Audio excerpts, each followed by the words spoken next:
Kuku anataga kwa muda mrefu, maana kuku zetu saizi ziko 52 weeks na mayai yenyewe iko na shell ngumu na hakuna broken nyingi.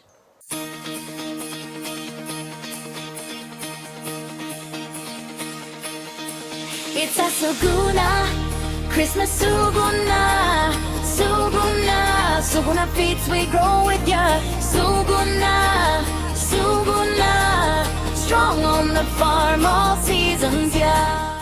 Asante sana kutukaribisha hapa kwenyu. Tuambie jina yako na jina ya shamba. Majina naitwa Elijah Geshamu. Mimi ni mkulima. Mimi ni manager wa Kisanju Chicks Care Limited. Okay. Yeah. Hapa mnaweka nini na mmeweka kwa muda mgani? Hapa tumeweka kuku za, ukiangalia vizuri hizi ni kuku za layers. Hii ni mayai. Okay. Na tumekuwa katika ukulima muda wa mwaka mmoja. Maana tulianza hii kazi last year December. Okay. From last year December hadi sasa unaona tumetoka mbali. Kuku uko na wangapi? Tuko na 20,900. Wanataga crate 640.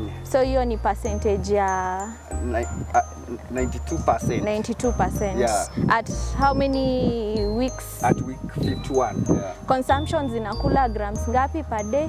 Saizi consumption ina depend the quality of the feeds. Wakati quality iko mzuri kama hii yenyu ya Suguna, saizi tunazipea 130 grams per chick. Okay.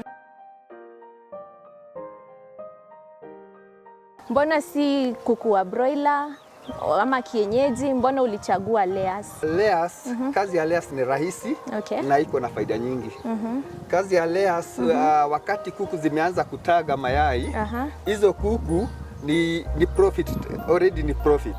Maana mayai kuna ready market na kuku zenyewe hazina stress. Kuku zinahitaji tu chakula na maji. Okay. Hakuna kitu kingine. Okay. Zikipata chakula na maji na upate chakula nzuri, so hiyo ni profit tayari. Okay. Kuna changamoto ambayo nimepitia, maana tulikuwa tunatumia kampuni zingine karibu muda wa miezi 6, tulikuwa na shida mingi sana. Tulikuwa na shida ya aflatoxin, kuku wengi wakakufa kama kuku 800. Tukajaribu kutafuta suluhisho, lakini baadaye Mungu akatusaidia, tukapata shida ilikuwa chakula. Okay. Na tukabadilisha chakula.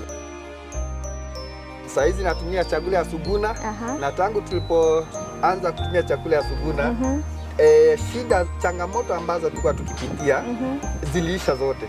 Tangu uanze kutumia Suguna umeona faida gani? Suguna, faida ya kwanza, mortality ama kuku ambazo zilikuwa zikikufa, hizo zilipunguka. Okay. Kitu ya pili, mayai tukaanza kupata 92%.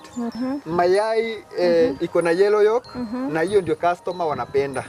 So customer wakakuwa wengi, hata production yetu ikakuwa kidogo. Customer akakuwa wengi kuliko mayai ambaye tuko naye. Kwa hivyo sasa hii mfuko iko sorted. Sasa hii tuko sawa kabisa. Yeah.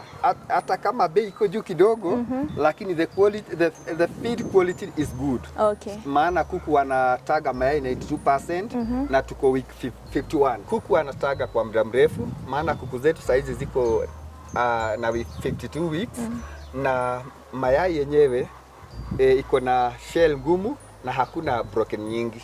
Tunafurahia sana Suguna, maana mipango yao ni safi.